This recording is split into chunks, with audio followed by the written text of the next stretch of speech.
tư tưởng nó khác nhau như thế nào. Rồi chúng ta qua phần thứ hai. Thì nói tóm lại là tôi đi 4 phần. Tôi quan trọng nhất là phần thứ nhất, thứ nhì với phần thứ tư. Phần thứ ba là tự nhiên nó trả lời trong đó. Nhưng mà với 1 tiếng rưỡi đồng hồ chúng ta không có thể nói hết được. Tôi chỉ nói đại cương thôi. Rồi mỗi lần cúng hội tôi đi sâu một chút. Tôi cũng lặp lại 4 phần này thôi. Mà tôi đi nhiều khía cạnh. Rồi Phật tử nghe khía cạnh này kia rồi Phật tử ráng đáp lại. Chứ tôi không có giảng cái gì rành hết. Rành là hình cái sự làm biến cho Phật tử. Mình phải động não, phải dùng chất xám. Bây giờ kêu đó tôi không biết chất xám là cái gì. Tôi thấy trong dòng hóa Phật giáo viết đó, phải động não. Nhưng từ đó cũng là trong dòng hóa Phật giáo. Giờ dùng chất xám để mình vun tập những cái chủng tử Phật Pháp vào trong cái linh hồn A Lại Gia của mình. Thì khi nó đầy đủ nó sẽ hiện hành. Phật tử đừng thấy là ông sư nói Pháp hay, không cần giấy tờ hết trơn, mốt sự 40 mấy năm trời đó đấy. Tôi đã ăn nằm với nó. Vô đây tôi không thiết cái gì hết. Tôi thiết vấn đề sanh tử thôi. Mà sanh tử tìm đâu? Đạo Phật nó rắc rối tùm lum, như là đêm tối không lường đông sâu. Vô đây là mịt mờ. Rồi coi 10 tông phái đạo Phật trong Phật phổ thông. Thì sao mà tôi có cái duyên, chỉ có Di Thức là giải thích rõ nhất. Không có tông phái nào bằng. Dầu Thiền Tông, dầu là Tịnh Độ, dầu là Minh Sát Tệ, dầu là Tứ Niệm Xứ, không cái nào giải thích được rõ ràng. Chỉ có Pháp Tướng Tông, Di Thức Tông, tức là tâm lý học của Phật giáo, thì áp dụng vào tất cả tôn phái sẽ giải thích một cách sáng tỏ rõ ràng. Mà tôi thì hồi nhỏ lớn có tinh thần khoa học, cái gì phải sáng tỏ thì tôi mới theo. Dầu Đức Phật có giảng trước mặt tôi ngày còn sống mà giảng mờ tôi cũng nhất định không theo. Tôi phải hỏi cho tới cùng. Một đứa bé mà nói sáng tỏ tôi chấp nhận. Thì thật sự thời buổi này làm sao kinh điển nói kinh Nguyên Thủy là kinh gốc của đạo Phật, ngốc xị. Hồi Đức Phật này thuyết pháp có một chữ chức nào đâu. Rồi A Nan Trùng Tiên Lợi có viết chữ nào đâu. Rồi A Nan chết rồi mấy vị sư trùng tiên lại, một lần thứ nhất cũng có ghi cái gì đâu. Rồi sau trùng tiên lần thứ nhì cũng chẳng có ghi gì hết. Lúc này A Nan chết rồi đấy, thì còn có các sư thôi. Tới lần thứ 3, cái vua A Dục đó, ngài thấy cha nếu không ghi lại thì sau này khó. Thì có ai bằng A Nan đâu, một mình ngài trùng tiên hết mấy trăm bài bài pháp của Đức Phật. Còn về sau này một ông có 100 bài, 5 bài, 10 bài, một ông cả 300-400 bài, gom lại hết thì mới được. Nhưng mà chúng ta nên nhớ câu chuyện của A Nan. Lúc mà Đức Phật chết rồi 1249 vị đều đắc A-la-hán. Một mình A Nan đắc quả tánh thứ nhất, nhập lưu thôi. Mà thánh tăng không ai nhớ hết. Nhớ một người 50-70 bài, cả 100 bài. A Nan nhớ toàn bộ mấy trăm ngàn bài. Đức Phật thuyết 45 năm hay 49 năm vậy đó. Theo Đại Thừa 49, Tiểu Thừa 45 năm. Ngài nhớ ráo không sót một cái gì hết. Thì Ngài đưa tay xin là trùng tiên lại, cả giúp đuổi ra khỏi giáo hội. Ông không xứng đáng trùng tiên. Phật là Như Lai, ông là nhập lưu mà trùng tiên. Kinh của Đức Phật thì thành kinh Như Lai, kinh nhập lưu.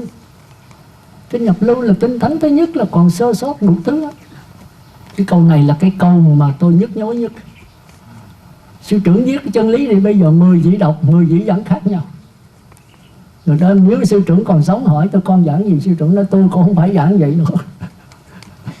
Làm sao hiểu được ý tổ?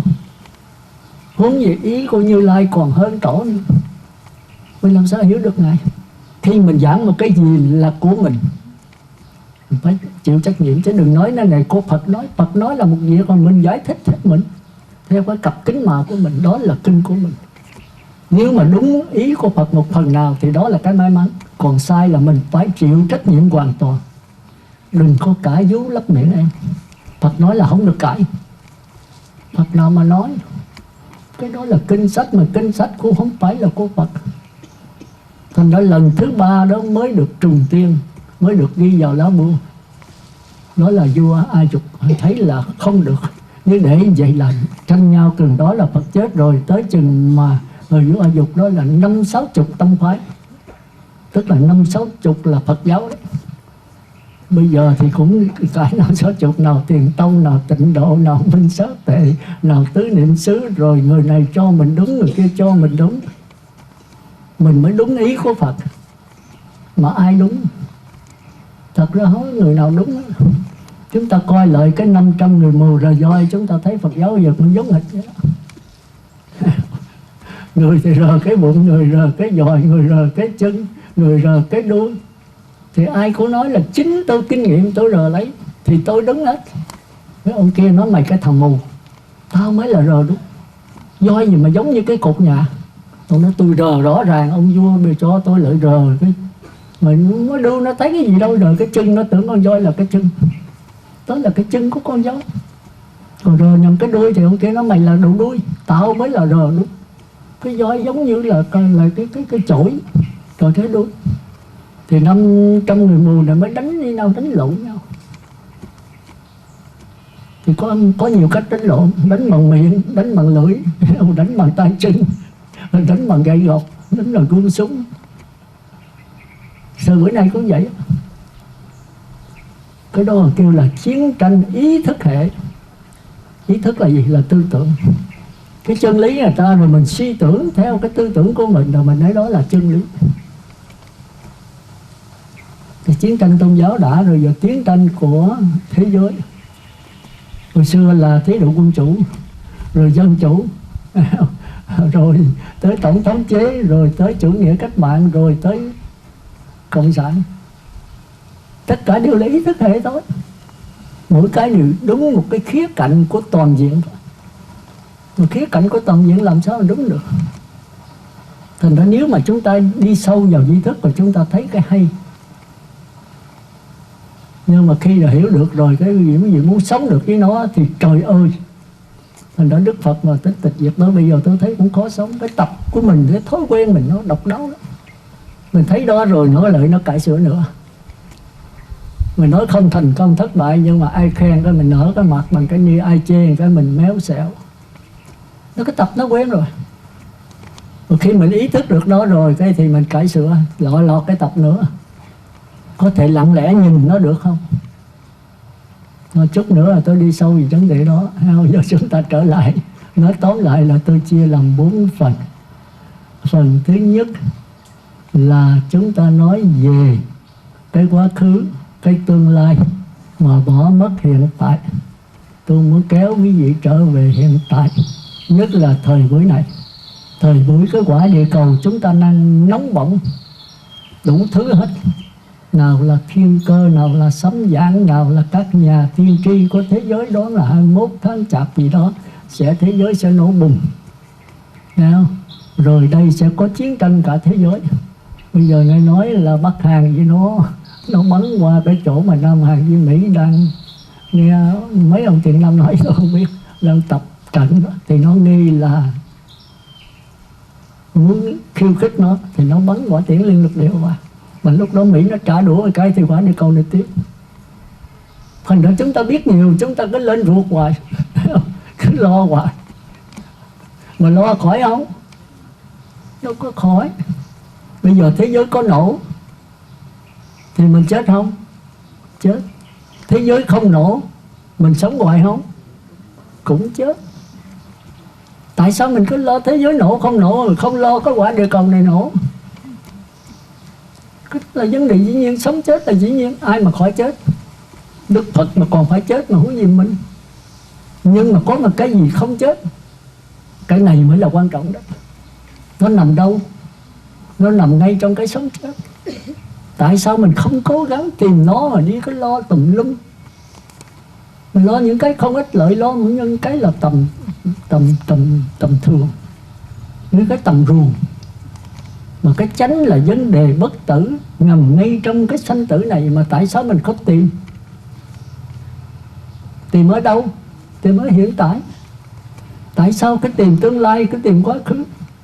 Quả địa cầu năm tới năm Thìn chị nổ là còn tới năm mấy ăn thua gì với mình. Bây giờ nó có nổ thì mình cũng chết. Người ta chết hết, mình sống để làm cái gì? Bây giờ thí dụ năm Thìn nó nổ, mình sống mình chịu không? Sống với ai? Thì chết cũng chết hết. Nhưng mà trong cái cộng nghiệp đó có cái biệt nghiệp. Là nếu mình ghiền cái cao thượng thì mình về cái cao thượng, mà mình ghiền cái đê tiện thì về cái đê tiện. Còn không ghiền hết thì không về đâu hết. Rồi muốn sanh đâu mình sanh, mình tự do, mình niết bàn, mình tự tại. Cái đó là cái nên tìm hiểu ngay bây giờ và tại đây. Vì thấy là tôi nói là sự thật không? Nhất là bây giờ quý vị thấy là người bệnh tâm thần rất nhiều, chạy lại tôi cầu cứu. Bác sĩ nói không có bệnh thần, giờ bệnh tâm sư cứu. Tôi nói tôi không có cứu, cô phải tự cứu cô. Tôi là người hướng dẫn, nếu tôi hướng dẫn sai là tôi chịu trách nhiệm. Còn hướng dẫn đúng mà cô không thực hiện, cô phải chịu tôi làm sao cứu cô được. Cô tự mình trói cột mình. Bây giờ cô mở thì tôi mở như thế nào được. Cô bệnh là cô phải uống thuốc thôi, nhưng mà thuốc bắt mạch là phần của tôi. Nếu sai thì tôi chịu trách nhiệm. Còn có thuốc sẵn rồi cô nói đắng quá thôi sư uống giùm luôn, thì cái này không thể được. Đức Phật cũng không làm được. Thì là có người đến tôi hết, có người đến không hết. Tôi có tài gì đâu. Tôi có tài là tôi trùng tiên lợi những cái mạch lý, những cái thuốc thang của Đức Phật. Chỉ có thế thôi. Vì chính tôi đã thực hành đó. Tôi cũng là có người đau khổ. Đau khổ tôi mới xuất gia, tôi mới tìm cái giải thoát. Thì tôi đây có mục đích tôi là chấm dứt đầu thai. Tôi coi cái tiểu sử đó. Thì ở vô chợ lớn còn nó ăn như thường. Rồi mấy phóng viên mới hỏi các anh có nghe nói là dịch cúm gà, cúm mèo sức móng. Nó dư nghe, nó đồn tùm lum hết. Mà tại sao mấy anh ăn tỉnh bơ vậy? Anh không sợ chết hả? Nó chết ai không sợ. Nhưng mà tại sao các anh ăn? Trời kêu ai nấy dạ. Quê, sống liều mạng, không biết chết. Nhưng bây giờ không lẽ 100 người ăn chết 100 sao? Thì 99 người chết rồi còn lại một người biết đâu đó là tối. Thì thôi cứ ăn đi, chết thì chết. Thì chúng ta thấy con người bây giờ, nói là tôi thí dụ á, nhưng mà cái đó không phải chợ lớn không, mà ở trong chúng ta mỗi người. Chúng ta là con người ở chợ lớn đấy. Chúng ta giờ sống liều mạng, có ai ăn kiêng được đâu. Rồi bây giờ ăn kiêng cũng có, ăn kiêng lấy cái gì ăn? Ô nhiễm không khí, ô nhiễm môi trường, ô nhiễm nước, ô nhiễm đồ ăn. Cái gì cũng ô nhiễm hết. Giờ chạy đâu? Có chạy qua thế giới cực lạc, qua cái quả địa cầu khác thì may ra. Nhưng mà giờ sống hiện tại thì cứ sống là chết thì cứ chết. Nhưng mà có cái không chết được, cái đó rồi cái vấn đề sống đối với mình nó nhẹ thôi. Còn không thì mình biết rằng có một cái chết, cái linh hồn cao thượng. Thì thay vì cõi trời mình kêu sinh ra Di Đà tiếp dẫn mình về cõi Phật để chấm dứt sanh tử. Mình tự lực không chấm dứt được thì phải nhờ tha lực. Mà tha lực mà cái tính ngưỡng thiện thì không bằng các vị Phật. Vị Phật rồi đưa về tới Ngài không lợi dụng mình đâu. Ngài cũng đưa mình trở về với mình. Ngài muốn cho mình thành Phật thôi. Cái mục đích Thái tử Về Ca là có mục đích một thôi.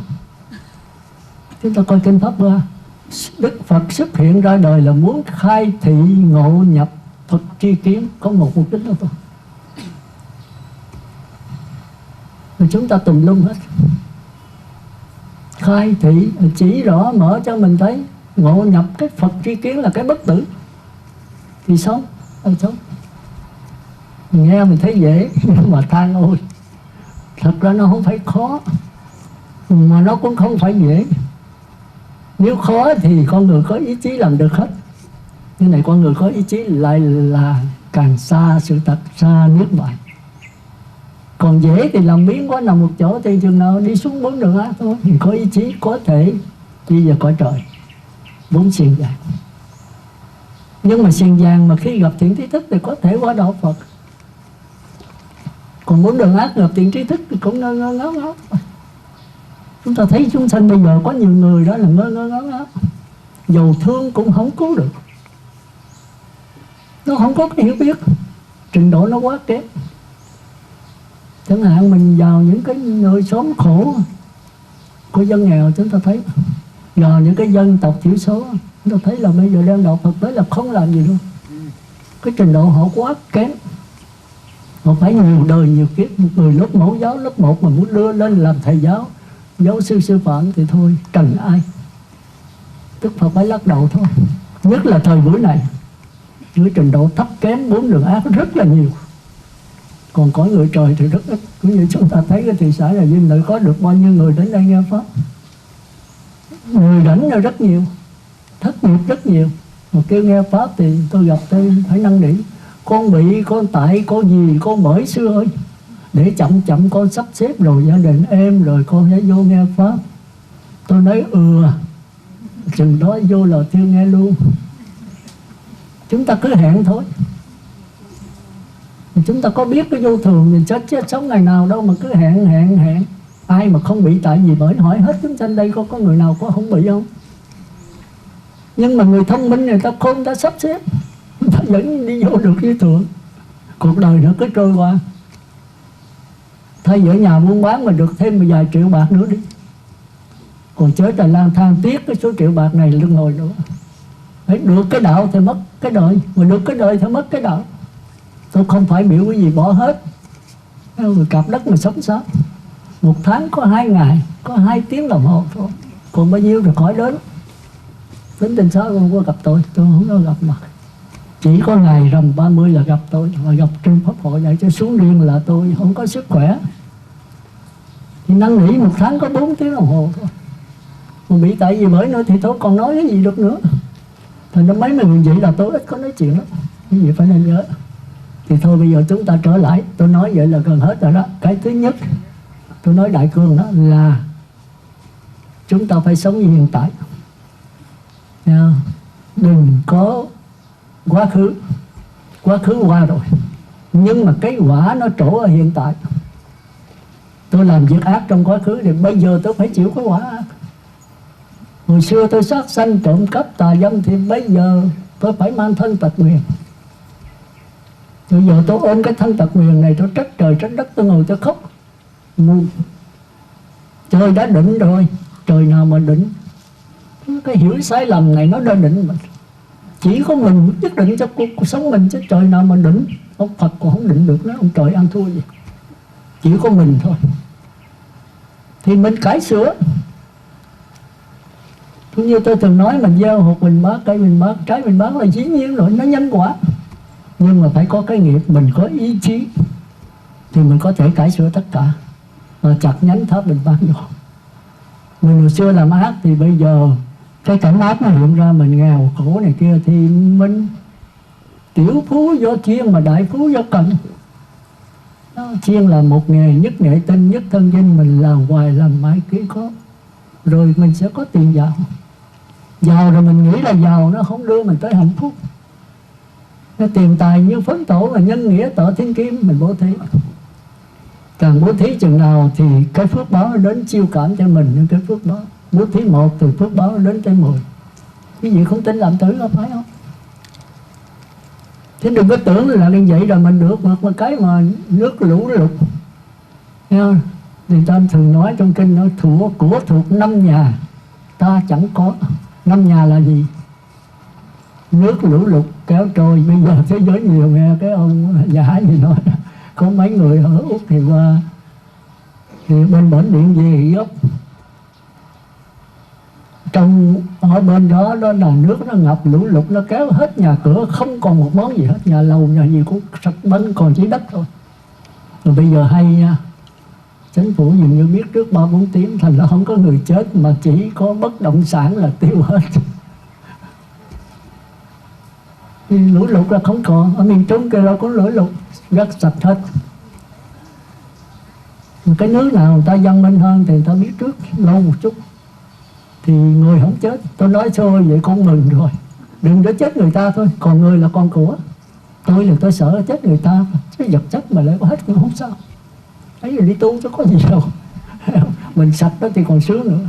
Đừng có chết người thôi. Tôi nghe tôi nói tôi cười, tôi nói vậy tôi mừng. Ở cái chết người nó không có rồi, biết trước 3-4 tiếng rồi police gì đó, tức là cảnh sát nó cho người đi hết. Còn có bất động sản nhà cửa này kia, cái nào đem được thì đem, cái nào động sản thì đem đi, còn bao nhiêu nó cuốn, không còn một cái căn nhà, còn cái bãi cát thôi. Tôi nói cái đó tốt, để cho mình biết vô thường mình đi tu. Làm lợi để làm cái gì nữa rồi cũng tiêu tan nữa. Thành ra của thuộc 5 nhà, nước cuốn, lửa cháy, Bây giờ ít mấy năm trước mà còn cho đốt pháo thì năm nào Tết cũng là Tết tới nữa rồi. Tết thì dịch gà kêu chết. Đó, thì chúng ta thấy thì năm nào cũng là tiêu tan nhà cửa hết. Còn mà cái độc đáo là khi mà cháy nhà thì gió tới, càng cháy nhà chừng nào gió càng lớn chừng ấy, rồi nó cuốn theo mấy cái nhà kế. Tại sao vậy? Thì dễ hiểu thôi, khi nó cháy thì nó mất oxy, thì cái oxy số cát nó dồn tới thì nó thành nó bão nó gió. Thì cái khoa học nó giải thích vậy thôi. Đó là cái thứ hai. Nước trôi, lửa cháy, rồi cái gì? Vợ con phá tán. Để giàu quá là thường mấy người giàu quá là những người, tôi xin lỗi, đa số không phải nói hết, là những người làm ăn lương lẹo, không phải lương tiện mà lương lẹo, tức là chợ đen chợ đỏ tích trữ gì đó thì mới có giàu có. Để làm lương thiện thì ít có giàu kết xù. Có mấy người trúng số này kia nó ít. Thì chúng ta lương lẹo làm ăn cho mà lương lẹo là có quả báo đã tới. Thì vợ con nó sẵn cái đó thì mà vợ đánh bài tứ sắc lấy trai, con thì xì ke ma túy, chán nản quá tự giận. Tiền tài tù thì tự tử, đâu có ai ra khỏi. Thành ra đừng có giàu mà ham. Giàu vì tinh thần á thì tốt, còn giàu vật chất thì coi chừng. Nếu biết dùng đồng tiền lúc sẵn sàng thì đem bố thí giúp đỡ người khác. Nhưng mà giúp đỡ để xin cho Đức Phật, cho các phước báo để mà xóa bỏ cái tội ác mình thì không hết đâu. Không hết đâu. Xóa là xóa về cái vật chất bên ngoài á, chứ mà xóa cái tinh thần là chính mình phải xóa. Cái đạo Phật độc đáo chỗ đó. Thành ra thứ nhất là nước trôi, thứ nhì là lửa cháy, thứ ba là vợ con thứ phá tán, thứ năm là trộm cướp. Nó lấy giàu thì trộm cướp nó để ý, sơ hở một cái là nó vô nó giật hết. Mà nếu mình tiếc cổ nó bắn mình chết luôn. Thì cái đó cái gì đành hơn tôi. Còn cái thứ năm nữa là chính phủ tịch thổ, chợ đen chợ đỏ này kia rồi nó bắt rồi là nó lấy không còn ở tù nữa là khác. Thì của thuộc năm nhà ta chẳng có. Mình sanh ra thì cái mình không, chết đi rồi cái trần truồng. Sanh ra rồi trần trụi, chết đi là trụi trần, không còn cái gì hết. Thế mà vẫn ham. Tiền bạc có đem lại hạnh phúc không? Chúng ta nhớ cái vụ mà ông vua dầu lửa gì giàu nhất ở Mỹ, ông chết ở kỳ đó trước tiếp thu thì báo nó đăng, ông mới là lấy cái hồi một khoét đưa hai cái bàn tay ra ngoài đó đi hết cái nửa cho người ta thấy là vua dầu lửa bây giờ hai bàn tay trắng. Thì cái đó chúng ta thấy. Nhưng mà còn mang theo cái nghiệp, chết rồi ông đi xuống đâu thì chắc chắn là địa ngục ngạ quỷ đó. Chúng ta không sợ cái đó mà lại sợ cái tương lai nằm trong hiện tại. Nó thành ra bây giờ nhất là mấy người có con, ai cũng muốn con mình học giỏi, giám đốc. Ở Việt Nam không giỏi xưa ơi, đưa ra ngoài Quốc cho nó học giỏi. Mà đứa nào học giỏi đó thì cha mẹ khen, đức nào dở thì cha mẹ ghét. Như vậy làm sao? Bởi dòng quả nó đăng cái đó mới có mấy đức thờ, mấy đứa con mà kêu mà trường chuyên vậy, nó học ở trong tỉnh hạng nhất hạng nhì, mà khi ra mà đấu tố với toàn quốc nó lọt. Từ đó là cha mẹ thương nó, thương yêu nó, săn sóc nó, khen nó, bà con lối xóm được khen hết. Tới chừng đưa ra toàn quốc thi đua nó rớt. Cha mẹ đì nó, chửi nó, mắng nó, bà con không ai nhìn mặt tới là nói xấu nó. Nó tính tự giận. Nó gửi thơ cho thầy nó, rồi thầy nó mới đăng trong bài Nhân Hóa Phật Giáo. Nhưng bức thơ coi thật là thảm. Thành ra vô tình cha mẹ có làm cái gì? Xúi đứa con mình vào chỗ tham sân si. Xã hội đã xúi nó, cha mẹ xúi nó, thầy giáo xúi nó. Ta tập nó, tập đấy mà, tập ngay từ lúc còn học sinh. Thì nó viết hồi đó anh em đó còn học chung rất là thương yêu nhau. Hồi lớp mẫu giáo, lớp 1, lớp 2. Lên tới lớp 9, lớp 10, lớp 12 rồi thù quán nhau. Thù quán cái gì? Học mày hỏi giỏi hơn tao thì tao thù mày, tao đì mày xuống để tao được hạng nhất. Thành ra bây giờ mà chúng ta thấy mấy người Việt kiều con mà làm giám đốc hay làm cái hãng gì đó mừng vô cùng. mà con thất nghiệp rồi thì rầy chửi nó nhưng không có. Mình xúi nó xuống bốn đường ác, mình xúi nó là tham. Tham nó có nhiều hình thức, tham làm giám đốc, tham thi đậu. Mà nếu mà đi 1000 đứa mà đứa nào cũng hạng nhất hết thì mà 999 đứa thì làm sao? Mặc dù là trường chuyên ở tỉnh hạng nhất, hạng nhì, thượng hạng không, nhưng mà khi về toàn quốc rồi thì một có phải có đứa rớt chứ. Đưa ra đó mà 500 đứa thì có đứa hạng nhất thì phải có đứa hạng 500. Mặc dù là giỏi ở tỉnh thôi mà tỉnh này tỉnh kia ra tranh đua. Rồi về mình khi nó, mình chửi nó, mình mắng nó, mình đâu có biết cái khổ tâm của nó. Nếu mà đặt trong trường hợp đó làm sao? Không lẽ ở tỉnh nhà mình hạng nhất rồi ra tới thủ đô mình cũng hạng nhất, rồi mấy đứa kia làm sao? Đứa nào cũng hạng nhất rồi đứa nào hạng bét. Mình không dám nghĩ cái thực tế, mình muốn con mình là siêu thôi, còn mấy đứa kia thầy kia thể chết ai nấy chịu. Thì chúng ta vô tình có cái ích kỷ. Ích kỷ là cái tập đế nguyên nhân của luân hồi, rồi xúi con vào con đường tham lam. Tôi thấy là Phật tử rất nhiều, mà tôi dám nói là đụng tới là họ ghét. Tôi chỉ nói mơ sơ mơ thôi. Tôi nói vô tình là mình xúi con mà vào con đường chết. Đi ngoại quốc nó có tương lai rồi, ở Việt Nam không có tương lai. Mà tương lai ở ngoại quốc ở ngày mai sao? Nếu bây giờ tôi sống cuộc sống đau khổ thì tương lai tôi hạnh phúc không? Làm sao mà có vụ đó? Không hiểu đạo Phật là chết. Bây giờ tôi sống trong âu sầu, khổ đau, tôi buồn thảm, rồi tôi giảng sanh về cõi cực lạc, không có vụ đó đâu, tôi bảo đảm. Nếu bây giờ tôi cực lạc thì tôi phải giảng sanh được đó. Bây giờ tôi ghiền cái đau khổ mà tôi sanh về thế giới an lạc, làm sao có cái vụ đó được? Thành những người Phật tử phải hiểu cái giáo pháp của Phật cho sâu xa. Thì ra tôi cứ giảng tới giảng lui, tôi đi sâu hoài. Một ngày tôi một đi nhiều khía cạnh, để rồi ai mà có cái khiếu về khía cạnh nào thì hiểu cái đó. Mình nói đó sao ông giảng có nhiêu đó hoài. Ông bác bỏ cầu an, cầu siêu, quá khứ, cầu lộc, cầu tài, cầu thọ gì đó ông quét bỏ hết. Mà các nơi người ta rất, Phật tử rất thích cái đó, và các trụ trì rất tán dương như cái đó. Còn mình ông là ông bỏ hết. Ông là tiểu thừa. Tôi có nói tôi vậy đó. Tôi nói thì ai muốn sao nói. Sự thật nó vẫn là sự thật thôi. Tôi muốn quý vị an lạc, muốn quý vị đi thẳng vào đạo Phật, chứ tôi không muốn quý vị qua người trời nữa. Mà nếu có người trời dừng chân tạm rồi tiến tới đạo Phật, chứ đừng có hưởng thụ. Cái khó chỗ đó, tiến tới người trời rồi chứ không cho hưởng thụ thì tụi con cố gắng, tụi con đặt vấn đề, tụi con cần kiệm để giàu sang để làm cái gì? Giàu sang rồi chứ không cho hưởng. Thì cái đó là khó nhất của đạo Phật. Nghèo thì phải bố thí. Mà nghe nó chói vào lỗ tai, nghèo mà sạc xương mông mà học tiền không bạc, bố thí cái gì? Nó bố thí cái nghèo. Tôi có 1000 đồng thì quá nghèo. Tôi thấy người kia nghèo quá không có, vậy tôi cho 500. Còn không có nữa, cho một cái nhà sư mà đi ngang nhà tôi không có gì hết thì tôi cho cái xá, tôi cho cái lời nói: bạch sư bữa nay con nghèo quá, con không có gì hết, mình cứ đi ngang con thấy động tâm, sư thông cảm cho con. Đó là bố thí. Không phải là bố thí là vật chất mới gọi là bố thí. Bố thí cái lời an ủi, một lời nói lành, đó cũng là bố thí. Chúng ta thấy ví dụ mà Na Tiên Tỳ Kheo với Vô Mỹ Đà Đà cũng vậy.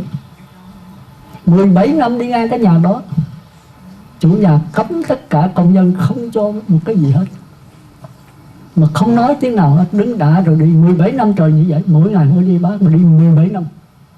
Chủ nhà nín thinh, ông nói vậy: con cho mấy người tớ đầu tới là nín thinh, đừng có nói gì để cho ông đứng đã ông đi. Thì đứng 5-10 phút thôi. Ví dụ quý sư cũng vậy, đi mà không có để bác mà phải đứng từng nhà. Mà 5-10 phút người ta nín thinh thì phải đi thôi chứ. 10 mấy năm trời như vậy. Mà tới chừng là ông đi thì bữa đó có một đứa đầy tớ, ông không có dặn là nói hay không nói, nhưng mà không cho cái gì hết. Thì cái đầy tớ này thấy chủ không có nhà, mà ông đứng 17 năm trời thấy tội nghiệp. Ông ơi, ở nhà không có cho để đâu, ông đứng hoài cũng vậy, xin ông đi đi, không có được cái gì đâu. Thì ông tỳ kheo nào mới đi. Thì sau khi đi ra khỏi đó thì ông chủ ông trở về, ông gặp dọc đường. Ông hỏi: sao bữa nay làm ăn khá không? ở nhà có ai cho cái gì không? Nói thưa gia chủ có. Ông mặt bừng bừng lên, ông nói chết, tao đã cấm hết gia đình rồi, bây giờ dính thằng nào nó lén tao nó cho cái ông này. Ông nói có. Ông về, ông chạy xe về tới nhà rồi ông kêu hết gia nhân ra, thằng nào cho cái ông ăn mày này đi ngang đây, 10 mấy năm trời tao không cho, mà tao đã dặn rồi, thằng nào dám cho. Thì gia nhân nó không ai cho. Ông nói vậy thì chết rồi, cái thằng tu này nó nói dối. Mai tao đón đường tao hỏi nó không ra là tao chửi nó, tao xỉ mãi nó, tao phút miếng vào mặt nó. Thì đúng ngày mai đợi nó đi, ông đi bắt mỗi ngày, ngày mai ra chặt nó. Ông tu mà còn nói dối. Ông nói là hôm qua tao hỏi, ông nói có người ở trong nhà ra để bác. Tôi kéo hết gia đình ra hỏi, không ai để hết, mà ông dám nói có. Người tu mà còn nói dối như vậy, đâu có sức tán người tu. Ông nói ông khoan nóng. Tôi nên nhớ rằng tôi đi là 17 năm trời, gia đình không ai nói tiếng nào hết, không cho thôi mà không nói cái gì nữa. Tôi đứng đã rồi tôi đi thôi. Hôm qua có một người gia nhân ra nói ông đi đó, ông, tôi thấy ông tôi tội nghiệp quá, nhưng trong chủ nhà dặn không cho để cái gì hết. Ông đứng mỏi rồi mệt lắm, ông đi đi. Thì cái câu nói này là để bác rồi còn cái gì nữa. Nói lời lành lẽ phải thì đây là pháp thí, chứ đâu phải là tài thí không, mà pháp thí cũng là một cái bố thí. Thì 17 năm hôm nay tôi mới được cái bố thí và lời nói dịu dàng. Tiếng rưỡi sao mau quá vậy?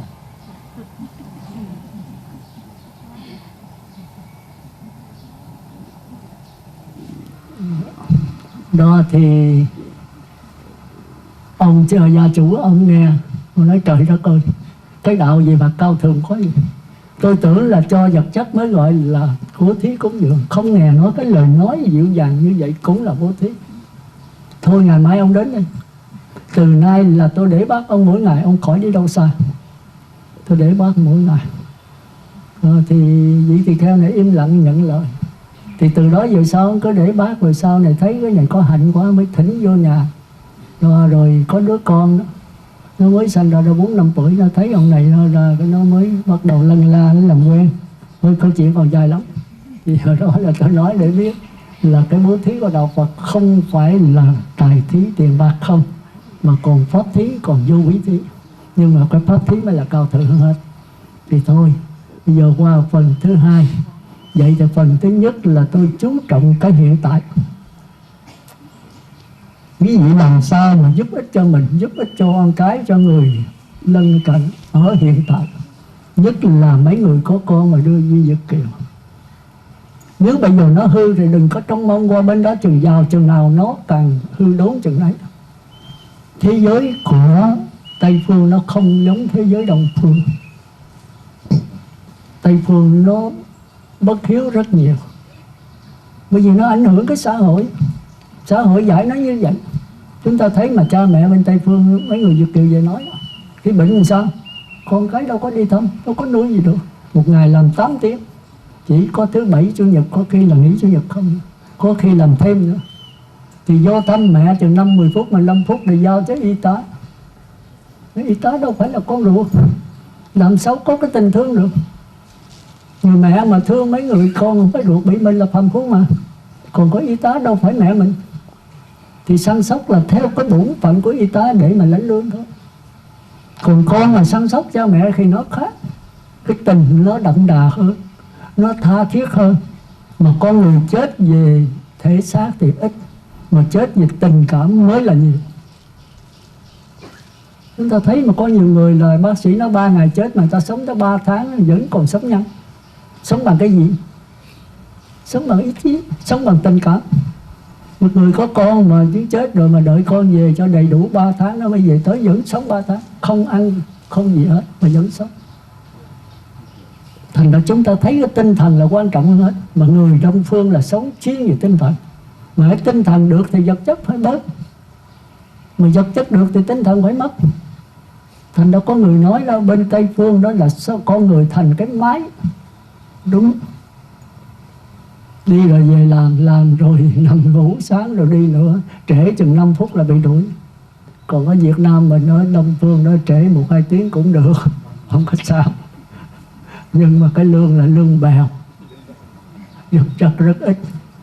Nhưng mà người ta có thể nhịn đói 100 ngày đâu có chết. Mình bế tắc tư tưởng rồi, tinh thần rồi, chừng 5 phút là chết liền. Và đâu quý vị phải nhớ cái chỗ đó mà biết ít muốn biết đủ. Cái này Đức Phật đã dạy từ lâu trong Kinh 42 chương. Tỳ kheo và các người cư xử tại gia nên sống đời sống giản dị. Cuộc sống sở dĩ đau khổ là do 4 điều thôi. Nếu các con mà sống đơn giản 4 điều này thì không bao giờ có sự đau khổ. 4 điều là gì quý vị biết không? Cái thứ nhất là ăn. Cái thứ nhì là mặc. Miếng ăn là miếng tồi tàn, mất đi một miếng thì lộn gan lên đầu, thành ra ăn chay không được là chỗ đó. Thứ nhất là ăn, thứ nhì là mặc, thứ ba là chỗ ăn, cái thứ tư mới là bệnh hoạn. Thì Đức Phật cho bệnh hoạn là phải đầy đủ. Còn ăn, mặc, ở là phải thường hay thiếu thốn. Thì trong kinh tôi có đường cái bản ở trên Tịnh Xá hoài đó. Tam thường bất túc. 3 cái thường ít có đầy đủ. Ăn thì chư tăng phải ăn bữa ngọ thôi. Chỉ mấy người già bệnh mới ăn thêm buổi sáng. Bệnh nó thì 3-4 bữa cũng được. Còn khỏe là chỉ bữa ngọ trưa thôi. Mà mấy ông trẻ giờ đâu có chịu cái vụ đó. Có thêm đến tầm sáng nữa. Rồi nó là khổ. Hồi đó là tôi còn trẻ là bây giờ sáng là tôi ngồi thiền tới 9-10 giờ tôi vô tôi đi phát luôn, tôi không có điểm trong. Nhưng bây giờ là tăng già mà, không có tăng trẻ nữa. Tăng già khất sĩ. Tầm ngày 2 bữa. Có gì bữa tối còn làm thêm nữa. Cái đó thì không có nói. Làm thì mình nấu ơn là ăn lén á, thì cái đó chịu thôi. Mặc người phải ăn chay ngọ, tức là người xuất gia phải chay ngọ. Còn người tám giới là chay trường. Người tam giới là 10 ngày, có gì 10 ngày không nổi. Chúng ta thấy cái ăn nó nặng vô cùng. Nếu ăn mặn thì đủ cả ngàn món. Nào cá, rồi cá trê, cá lóc, cá gì đó đủ cá hết. Rồi thịt đủ thứ thịt hết à. Thế bây giờ mà không có ăn người ta dám bắt thịt không đuông có gì đó dưới đất. Ôi, cái nó ghi gốm, thịt cóc, thịt gì cũng làm ăn hết. Mấy người nghèo á. Cái lỗ miệng này mà chôn đủ thứ. Thành ra miếng ăn là đứng đầu. Nếu mà ghiền nó thì luân hồi sinh tử trước mắt. Vì tôi nói là cái đạo Phật hay là cái tập đế. Để ghiền cái gì là dính vào cái đó.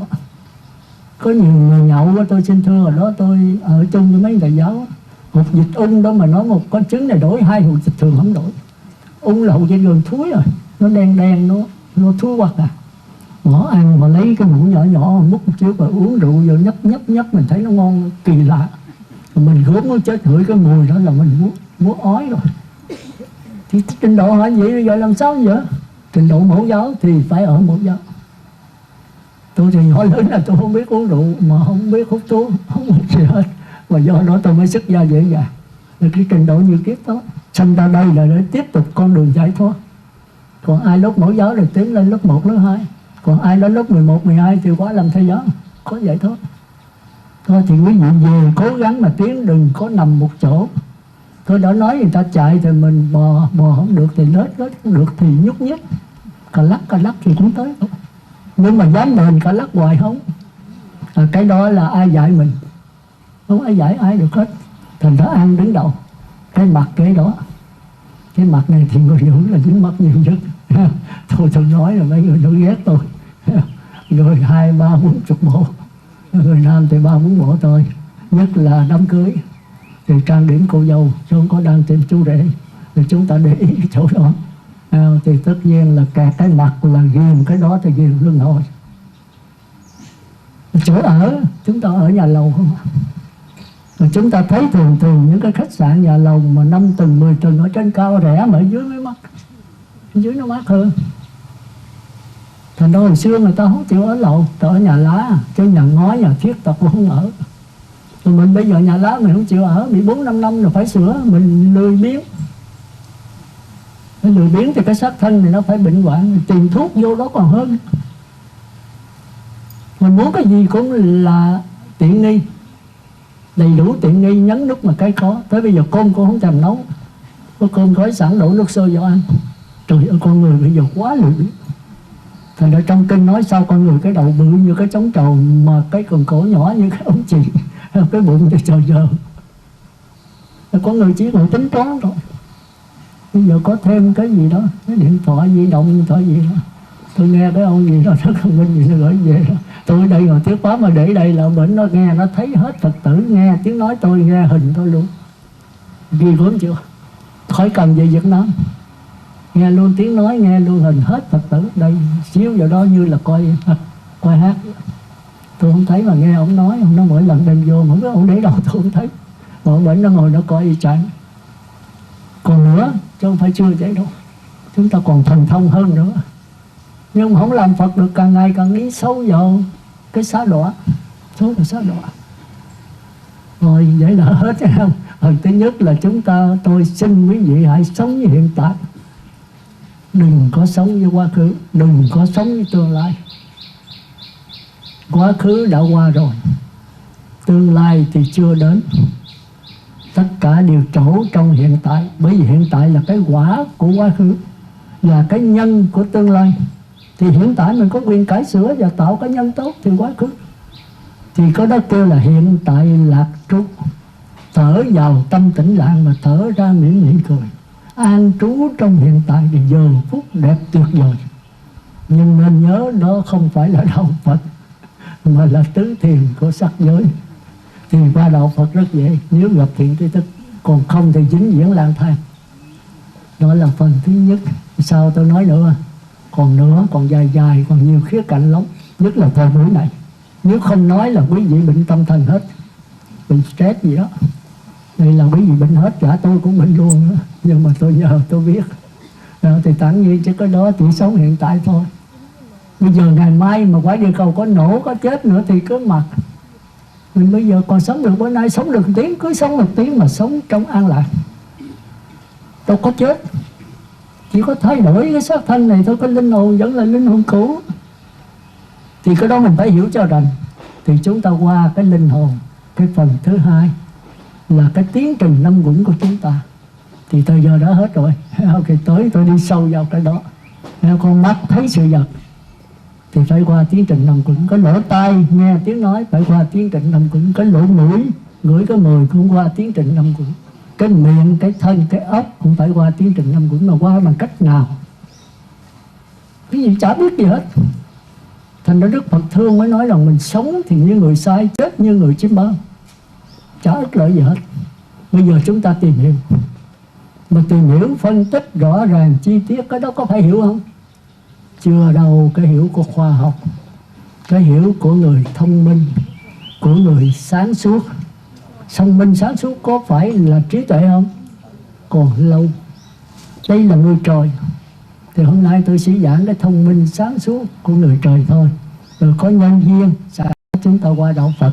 Hôm trước tôi có giảng qua sơ sơ về sắc quẩn. Thì hôm nay tính giảng sâu nữa.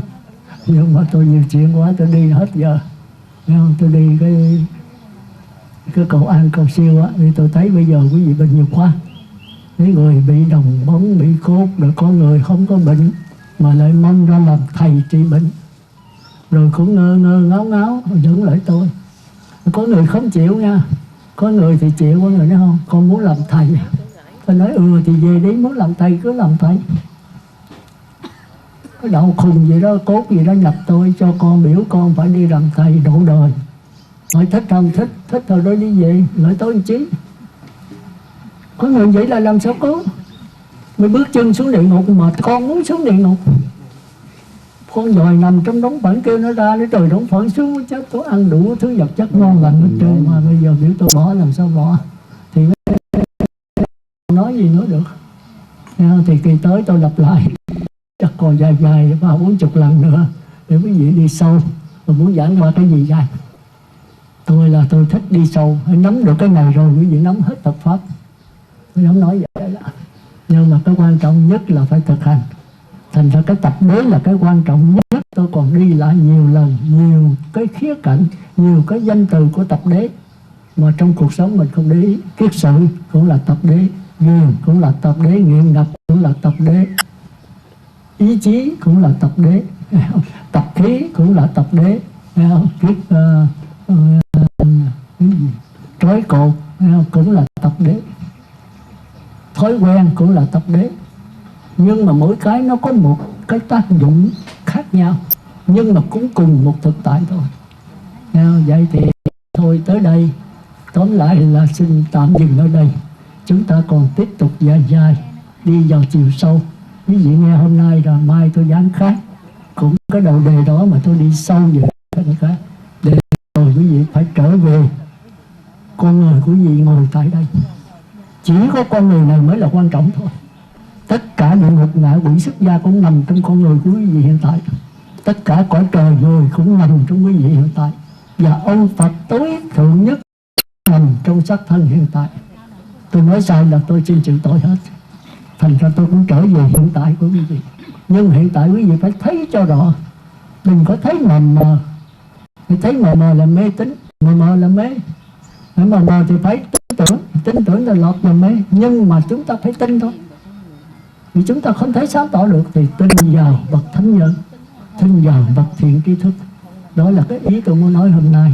Tức là qua phần thứ tư là chúng ta phải cầu xin về thế giới là của Phật A Di Đà. Đừng có thế giới này.